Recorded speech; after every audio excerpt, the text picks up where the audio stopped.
Hi guys, இன்றைக்கி weight loss டேவோட 71வது நாள். இன்றைக்கி வந்து 89 700 கிலோ இருந்தேன். இன்றைக்கி காலையில் ஒர்க் அவுட் பண்ணல. அப்போ கொஞ்சம் உடம்பு சரியில்லை அப்படிங்கிறனால ஹாஸ்பிட்டல் வரைக்கும் நாங்கள் வந்துட்டோம். காலையில் எழுந்திரிச்சு லெமன் டீ, அடுத்தது வந்து முருங்கைக்கீரை ஜூஸ் குடிச்சிருந்தேன். நல்லா வந்து வெயிட் லாஸ் ஆகுது. பார்த்திங்கன்னா ஒரு கிளாஸ் நல்லா தேன் கலந்து நல்லா குடிச்சிட்டு நல்லா வாட்டர் எடுத்துக்கிட்டிங்கன்னா போதும், சூப்பராக வந்து வெயிட் லாஸ் ஆகுது. அதுக்கப்புறம் காலையில் ஓட்ஸ் கஞ்சி, அப்புறம் வந்து பார்த்திங்கன்னா மதியம் 2 தோசை கார சட்னி எடுத்துக்கிட்டேன். சாயங்காலம் வந்து அதே ஒரு தோசை இதான் எடுத்திருந்தேன். ரொம்ப முடியாத கண்டிஷனால் என்னால் வந்து ஒர்க் அவுட் பண்ண முடியல.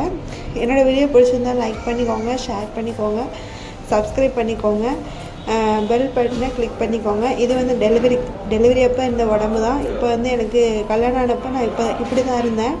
இப்போ ஓரளவுக்கு நான் வந்து வெயிட் லாஸ் பண்ணிகிட்டே வரேன். என்னை என்கரேஜ் பண்ண மாதிரி இருந்தால் சப்ஸ்கிரைப் பண்ணிக்கோங்க. எனக்கு ஒரு மோட்டிவேஷனாக இருக்கும்.